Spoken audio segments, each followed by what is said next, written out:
welcome back to the Pokemon Labs Premier Challenge. Since I don't have a co-caster today, I found one. I caught one, I should say. Alright, we are here in round 4, and this is a very important... Put him on my shoulder there. That works. This is a very important match for these two players because whoever wins will go to 3-1. And that is the cutoff. Usually you need 3-1 to make it into top cut. Isn't that right, Raleigh? Alright, let's get started. We have Blake Johnson on the left side of the screen carrying a very interesting team. His restricted legends are Giratina, Origin Form, and Xerneas. Also carrying Mandibuzz, Heatran, Crobat, and Tapu Lele. While Anthony's team is using one of the more used or newly used teams we've seen all format long. It's gained a lot of speed, and that is Tornadus Incarnate and Kyogre. He's also carrying Sarina, Duskmane Necrozma, Tapu Koko, and Incineroar. Right off the bat, a huge thing I see is Blake carries a lot of speed control here. In keeping with Giratina, that is known to have Trick Room a lot of times, or Tailwinded. I believe it gets both. I'm not entirely sure on that now. I might be wrong, but either way, Giratina definitely has speed control. It works in both, that's for sure. Mandibuzz and Crobat are also known Tailwind users, and Xerneas, with that insane speed, is after a Geomancy definitely means Blake is keeping speed in mind. While Anthony's team is just ignoring speed and going straight for priority because Tornadus Incarnate carries Prankster. That is the guaranteed ability onto it. Tailwind, Taunt, Protect. Those are the three moves that status moves it usually carries. Sometimes it carries Rain Dance to help Kyogre in case Groudon comes on the field. But Anthony's not going to go with that lead. That's a very common lead. Kyogre and Tornadus Incarnate.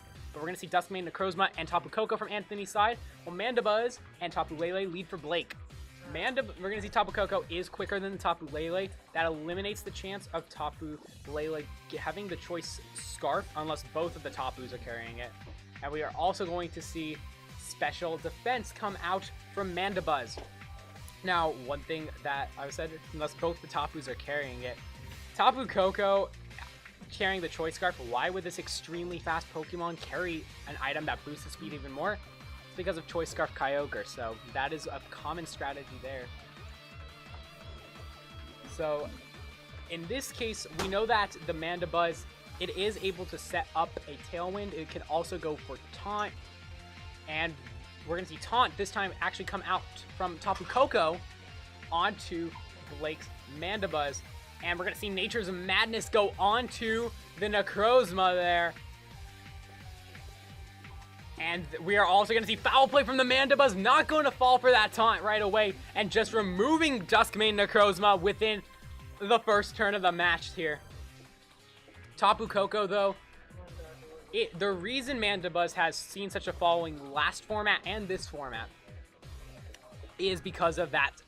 It's Tapu Lele. It's able to get up a Psychic Seed that raises its special defense to a very high stat. And because of that, it's a very bulky setter for Tailwind, but it doesn't do good against Pokemon such as Tapu Koko, who have moves like Thunderbolt and Dazzling Gleam, and especially Kyogre, which does threaten it.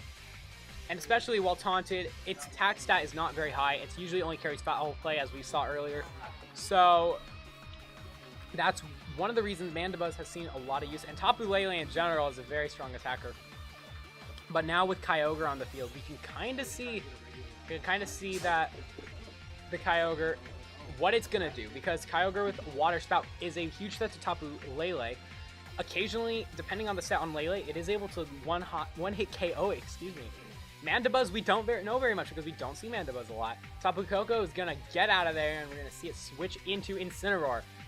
So Mandibuzz's Foul Play attack now lowered, and its stats are lowered thanks to the Intimidate. Tapu Lele is not a huge deal to work with. And a Psyshock coming out, but it's going onto the Kyogre slot. We also know that this Kyogre is either a slower Kyogre or this Lele is carrying that Choice Scarf to outspeed it. Origin Pulse coming out. Anthony seems to have known that that was going to happen, that the Lele would outspeed, so he counted very nicely by going for Origin Pulse and not Water Spout.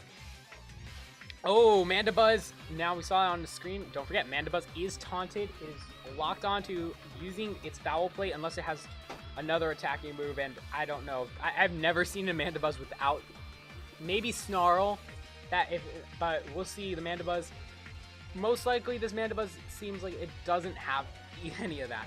We're going to see Protect from Anthony's Kyogre, so it is not holding the Choice Scarf, and that's a huge thing to know, because we're going to see Mandibuzz go for Pluck. That is a Flying type move that steals berries.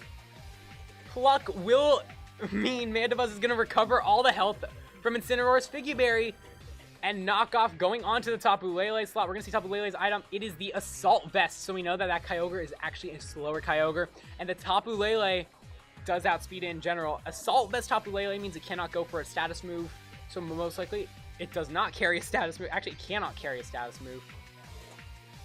So with that, Tapu Lele, you know, okay, that Tapu Lele can't attack now. I mean, it has to attack now. Maybe I could use that to my advantage, though.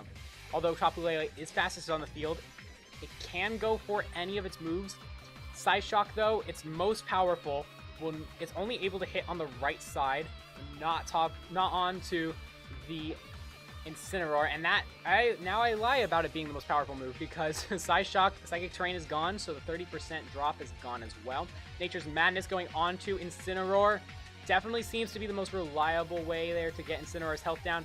Mandibuzz's taunt was gone, and the Tailwind is up for Blake's side, and we're going to see U-turn go from Anthony's Incineroar to remove Blake's Tapu Lele. And right now, we're going to see a double switch in, and that is always a very interesting thing to see on the field, because you don't know your opponent has Koko or Mandibuzz. You don't know the other Pokemon, and that is something you could definitely use it for your advantage. But Blake gets a better advantage here, because he is able to see Anthony bringing out his Kyogre before he can switch in. And we're going to see Giratina come on out. And its origin form, in its origin form, it's blocking the screen, but in its origin form, it is able to not get knocked off. It's forced to hold that Gracious Orb, and that means it cannot be knocked off of it, because that's what keeps it in origin form. And that also means that any chance of Incineroar going for knockoff, which is a super effective move, there's no way that it can get that boost from knocking off the item. Mandibuzz going to protect itself. Tapu Koko going for Thunder onto the Mandibuzz. Again, 100% accuracy in the rain. And Giratina going to go for Shadow Force. That will remove it from the field on the first turn. It'll come back for the second turn. But as of now, Shadow Force is a very unique move, because it breaks through Protect. And it also, you don't know who it's hitting until turn number 2. So you can't anticipate it. That's why Giratina has a niche in that. We're going to see Thunder onto the Mandibuzz. With the Electric Terrain, there's no way Mandibuzz is taking it, and Blake's Mandibuzz is gone. And now we will see Giratina go, because Giratina is going. Also, something interesting I wanted to point out is Giratina go for the Shadow Force onto the Tapu Koko, and the Ice Beam. Giratina is Dragon type, and that will take super effective damage. Not quite 50% though. Not quite 50%. And the rain being gone means Tapu Koko's Thunder accuracy is now at back down to 70%. And Xerneas is coming out from Blake's side as well. Especially in this position, you're in a great... There's nothing that can really counter Xerneas. There's no super effective move on Anthony's side at the moment. He's going to need to switch in, and by the time that switch in happens, Geomancy might have already been played. But one thing I wanted to point out is Tapu Koko was able to outspeed Giratina under Tailwind. So either that Koko does carry the Scarf, like I said, to counter other Kyogres, or it is just naturally fast, and Giratina is a slower, maybe more bulky set.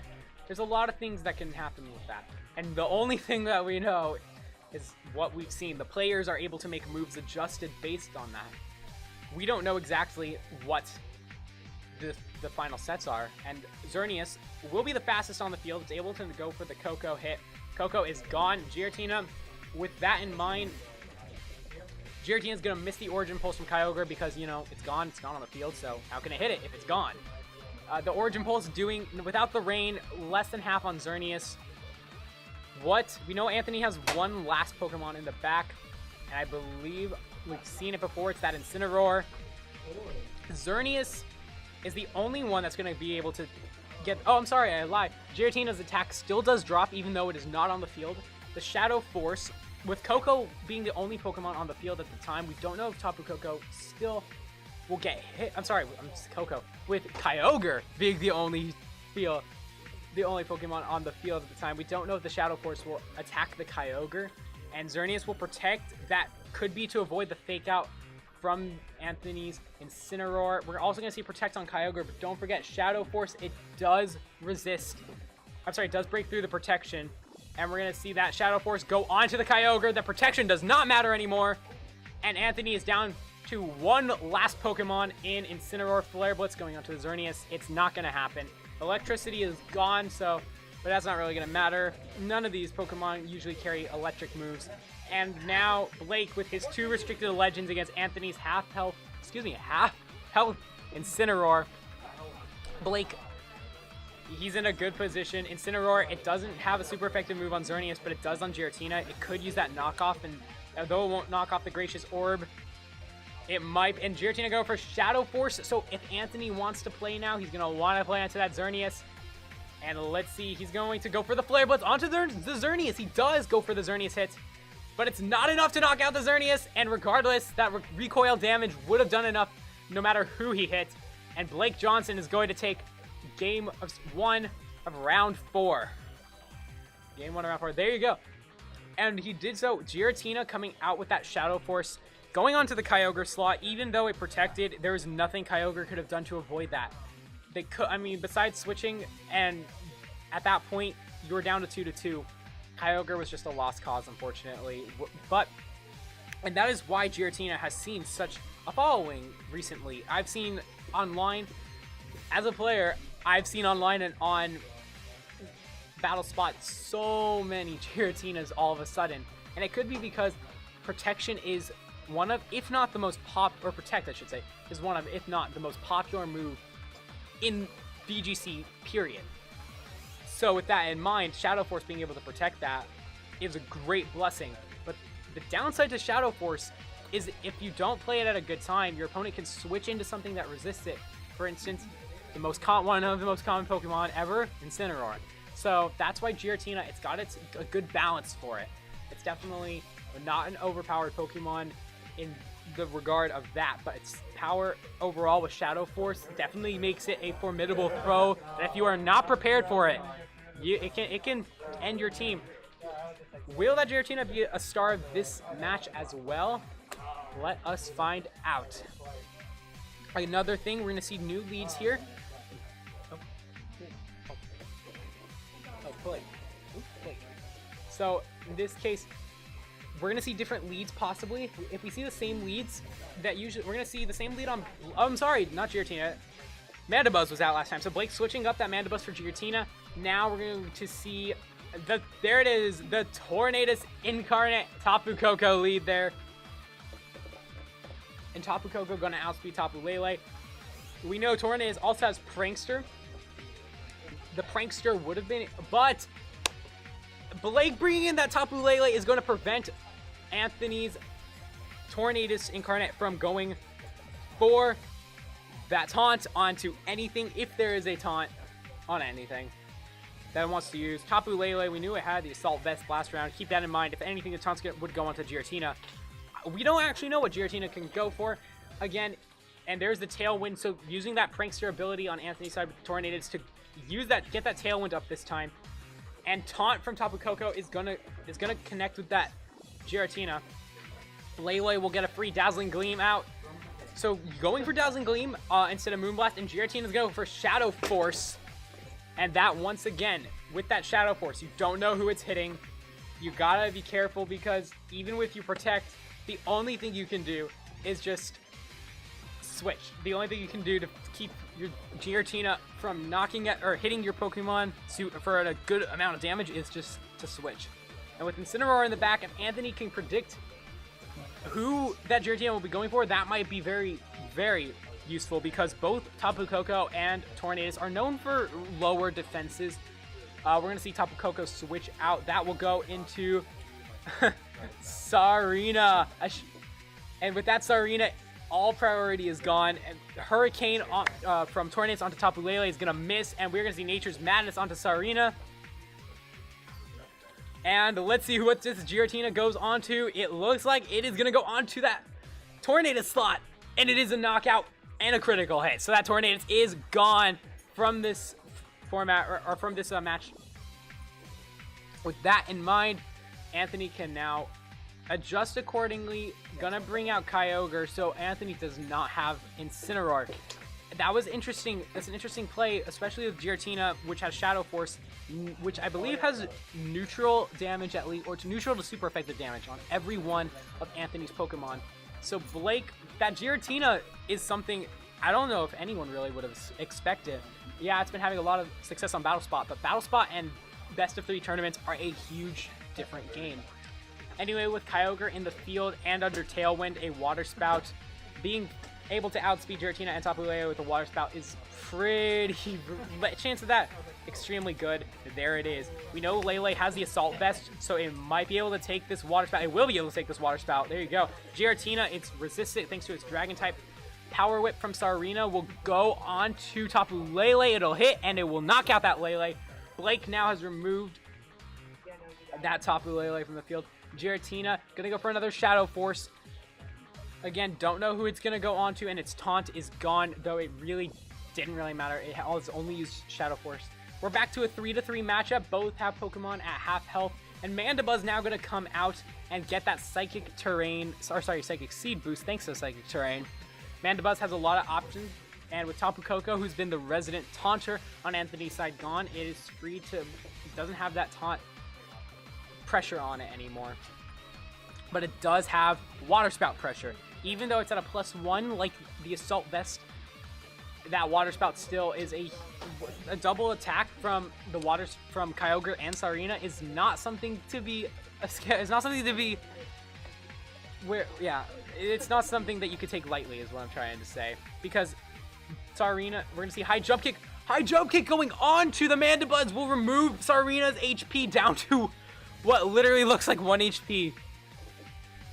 Because Mandibuzz protected there, Citrus Berry showing on Sarina, and Shadow Force is going to go onto, this time, the Kyogre once again. Water Spout no longer a huge threat, and Anthony's Tailwind is now gone. Now Giratina and Kyogre are very similar in the speeds here, so it really is going to matter which one of these can go first. We're going to see Helping Hand from Sarina. I believe we've seen that Kyogre does not carry a choice item earlier in the match. Is going to go for Ice Beam onto Giratina, trying to knock out the Giratina. With the Helping Hand, it is not enough, and Shadow Force will once again take place thanks to Blake's Giratina. Mandibuzz going to Tailwind, so now that Giratina and Mandibuzz combo will be the fastest few on the field. Except Mandibuzz might be slower than Kyogre depending on its speed. It's known for being quite slow. Mandibuzz has just come in and changed this matchup with that Tailwind. It was able to not only deal damage on Sarina by doing literally nothing by protecting, but it literally just sat there and watched Sarina go down. It was able to set up that Tailwind. Now we're going to see Koko once again come out from Anthony's side.